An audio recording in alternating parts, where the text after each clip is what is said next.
Assalamualaikum warahmatullahi wabarakatuh. Kembali lagi di channel RK25.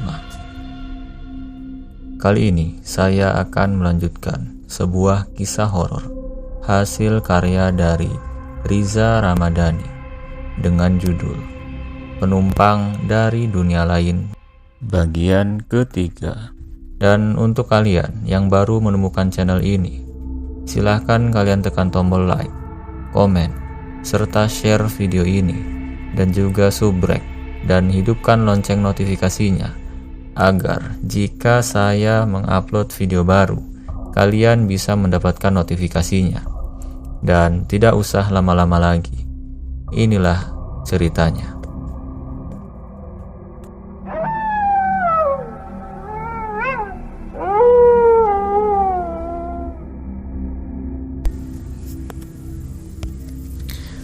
Dennis masih menunjuk ke arah jendela dengan mata melotot dan suara tangisan yang sangat kuat.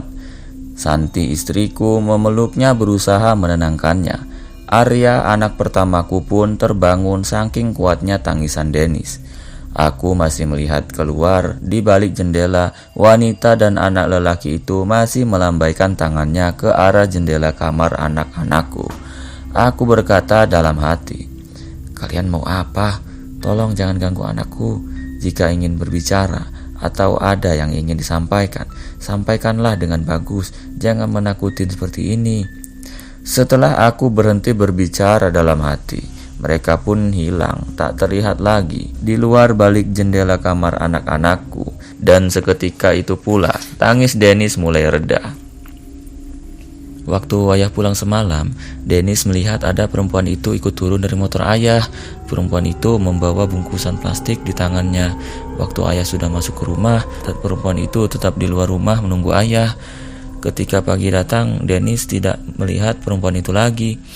Namun ketika ayah sudah pergi kerja, sepertinya perempuan itu ikut kembali bersama ayah. Dia datang bersama anaknya, seorang lelaki. Dalam mimpi Dennis, anak itu mengajak Dennis bermain. Dia baik dan ramah pada Dennis. Ibunya juga baik kepada Dennis, yang membuat Dennis takut ketika waktu azan maghrib, anak itu dan ibunya berubah menjadi menyeramkan. Wajahnya pucat, sekujur tubuh mereka terlihat basah dan kotor. Tempat tidur Dennis tepat pas di depan jendela kamar. Jadi ketika bangkit dari tempat tidur, maka langsung melihat ke arah jendela. Betapa terkejutnya Dennis ketika melihat perempuan dan anak itu ternyata ada di balik jendela dan melambaikan tangannya ke arah Dennis. Dennis pun terkejut dan menangis. Dia menangis sambil tangannya menunjuk ke arah jendela. Aku berjalan keluar mengambil air minum dan memberikannya pada Dennis. Setelah meminum air yang kuberikan, Dennis kembali memeluk mamanya lagi. Suara isakannya masih terdengar, walau sudah tidak begitu jelas. "Mat, mama tetap di sini ya, temenin Dennis bobo. Dennis takut, ma," ucap Dennis pada mamanya. "Ya udah, ma, mama bobo di sini sama Dennis, biar ayah balik ke kamar sendirian."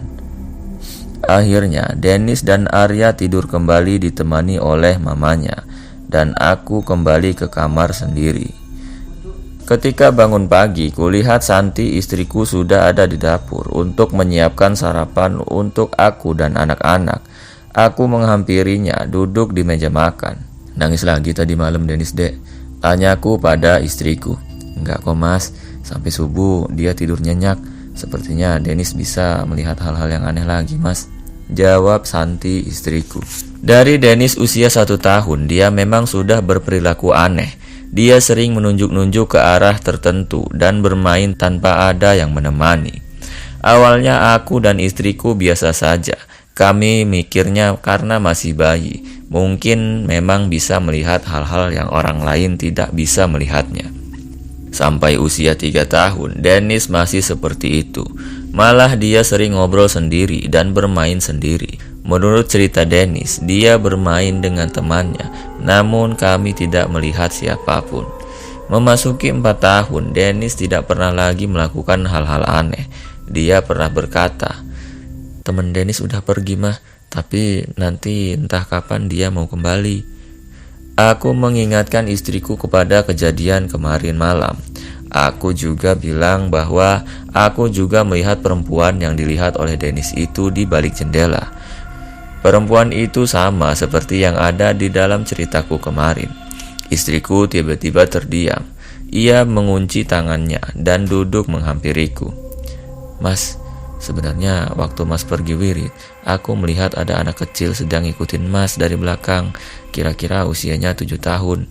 Istriku pun menyebutkan ciri-ciri yang sama persis dengan anak yang pernah aku lihat.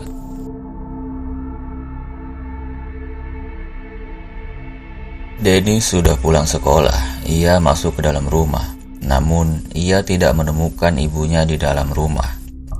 Ia masih berusaha mencari ke dapur, kamar, dan semua ruangan. Namun, hasilnya nihil. Ia tidak menemukan ibunya.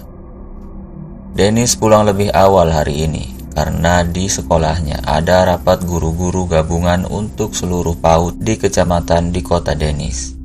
Dennis pulang sekolah dengan Mbak Marni, tetangganya.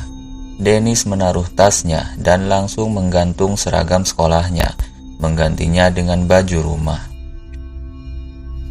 Terdengar dari luar ada suara sepeda motor yang tak asing baginya. Ia pun berlari keluar dan berteriak, "Mama, Dennis udah pulang duluan Ma sama Mbak Marni. Tadi di sekolah guru-gurunya rapat jadi pulang lebih awal," teriak Dennis sebelum mamanya bertanya. "Duh, anak pintar," ucap mama. "Tadi mama ke sekolah Dennis mau jemput. Kata Pak Satpam, Dennis udah pulang sama Mbak Marni. Jadi mama ya pulang lagi deh. Tadi di sekolah anak laki-laki tadi malam di jendela itu datang Ma. Awalnya Dennis takut, gak mau lihat. Tapi dia bilang sama Dennis, jangan takut, aku gak bakal jahatin kamu. Jadi Dennis berani dong." "Terus dia bilang apa lagi?" tanyaku semakin penasaran. "Dia bilang mau minta tolong sama Dennis Ma. Terus bu guru datang, bilang bahwa anak-anak boleh pulang, jadi anak itu keburu pergi Ma." "Ya udah, kalau gitu Dennis makan dulu biar cepet gede," jawabku.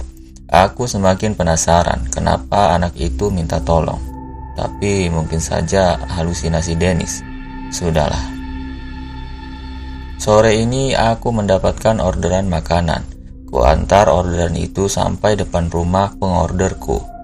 Ku panggil-panggil namun tak ada yang nyaut.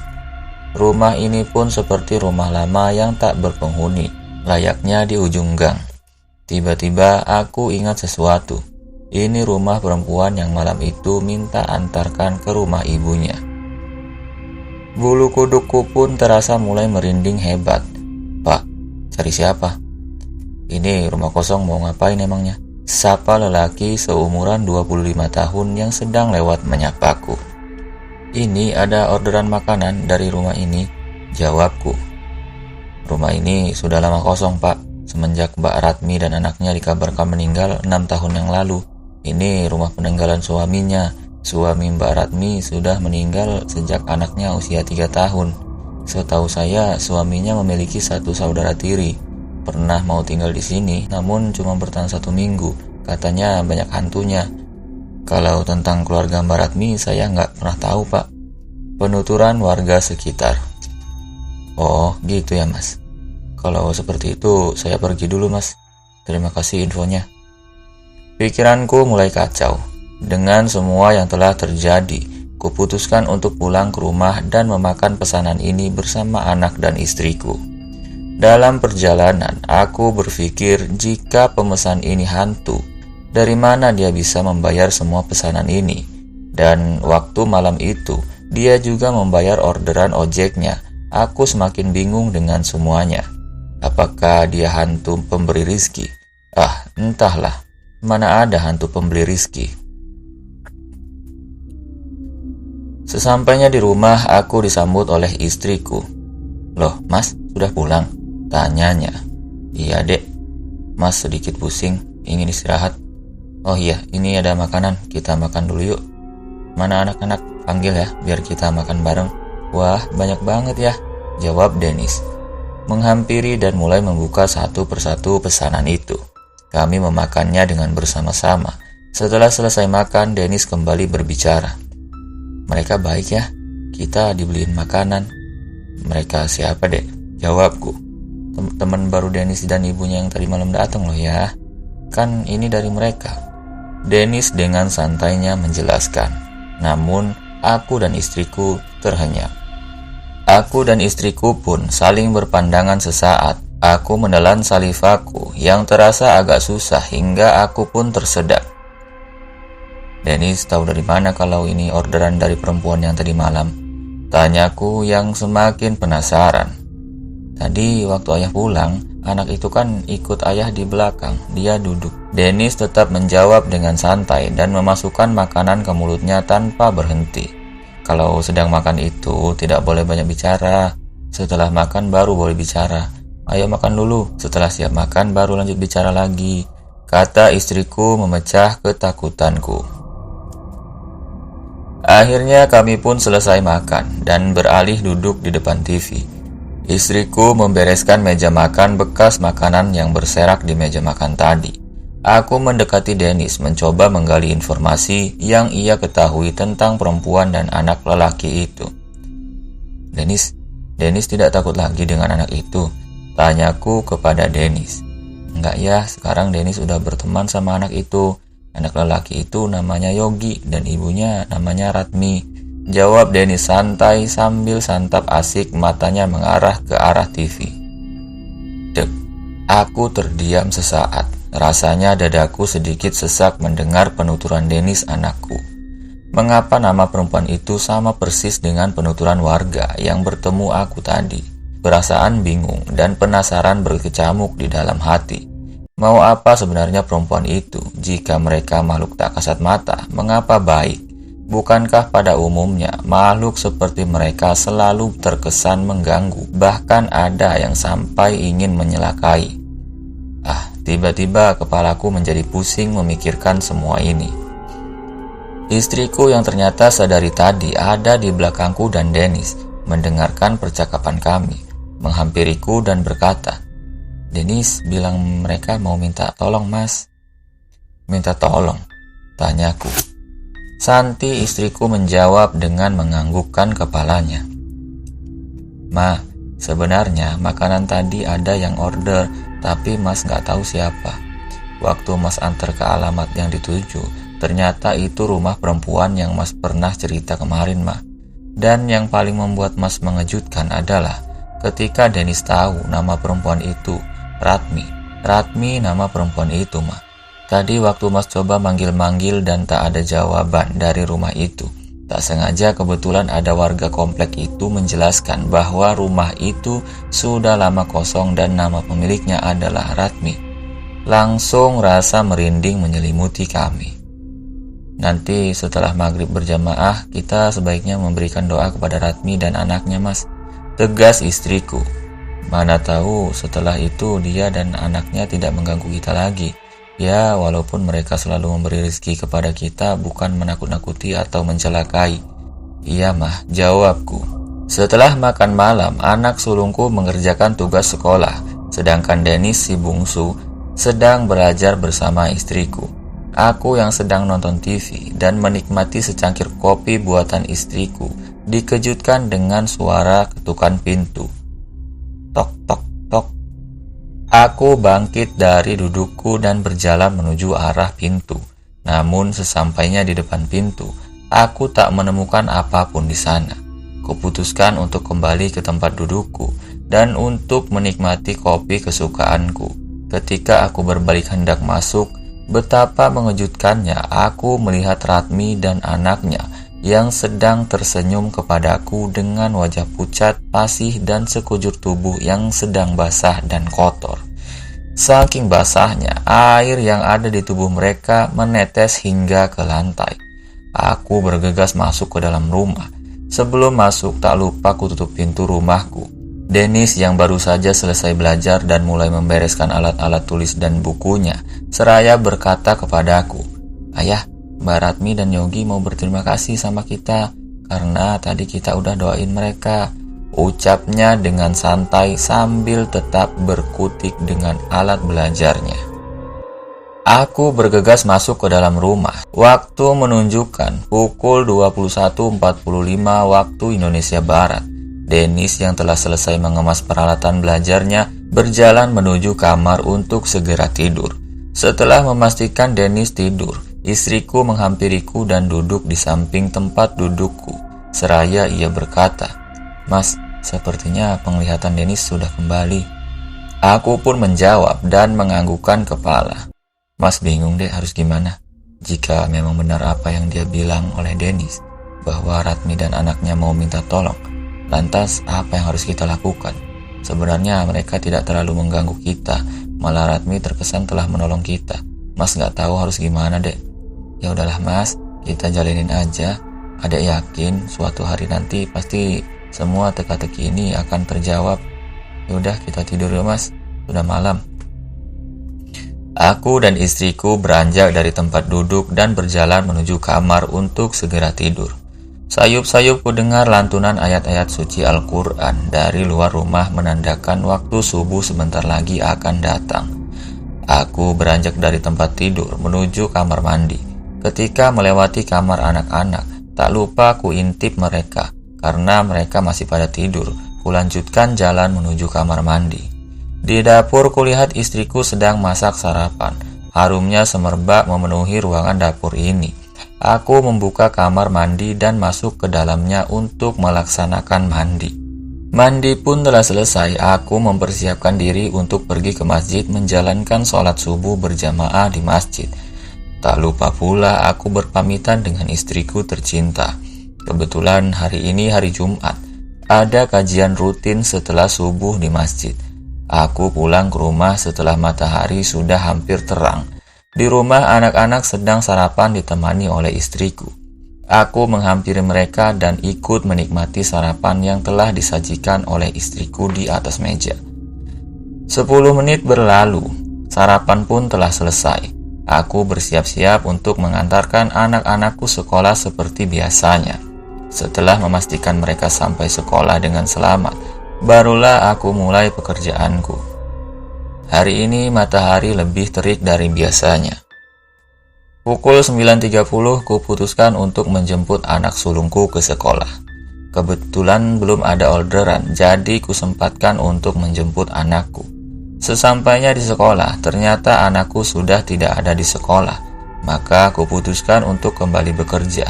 Dalam hatiku berkata, mungkin istriku telah menjemputnya. Memang biasanya istriku menjemput anak-anak ketika pulang sekolah. Tapi paling kalau istriku sibuk atau ada urusan, maka dia akan menghubungiku dan menyuruhku untuk menjemput anak-anak. Alhamdulillah begitu banyak orderan di hari ini. Walaupun panas, matahari lebih panas daripada hari-hari biasanya, suara lantunan ayat-ayat suci Al-Quran mulai terdengar bersaut-sautan di setiap masjid. Aku memutuskan untuk tidak langsung pulang ke rumah, melainkan melaksanakan sholat Jumat di masjid terdekat dengan pangkalan ojekku. Setelah melaksanakan sholat, kulihat gawaiku, kuraba kantungku, dan kulihat ada 5 panggilan tidak terjawab. Ternyata dari istriku. Aku penasaran dan langsung kutelepon istriku. Belum sempat aku berbicara, suara di balik gawaiku langsung saja berbicara tanpa salam. Mas, Dennis tadi Mas yang jemput ya? Dennis ikut sama Mas. Udah makan Dennisnya? Apa nggak sholat Jumat? Terus saja istriku bertanya dengan beberapa pertanyaan tanpa memberi jeda agar aku bisa menjawabnya. Dek, dengerin Mas dulu. Barulah istriku terdiam dan memberi waktu untuk menjawab. Mas tadi memang menjemput Dennis, tapi Dennis sudah tidak ada di sekolah. Mas pikir kamu yang menjemputnya. Jawabku dengan lembut agar istriku tidak panik. Apa? Mas, tadi adek ke sekolah Dennis bermaksud mau jemput Dennis, tapi katanya Dennis udah ada yang jemput. Ya, adek pikir Mas yang jemput. Dengan nada bingung istriku berkata, jadi Dennis kemana Mas? Sambil menengus istriku menjawab, tenang dulu dek, biar Mas coba ke sekolah Dennis lagi, mencari Dennis di sekolah. Aku berusaha menenangkan istriku, padahal hatiku pun sebenarnya bingung. Mas, sekalian jemput Arya ya, jawab istriku. Ya dek, yaudah jangan mikir yang aneh-aneh, Mas mau berangkat dulu. Assalamualaikum.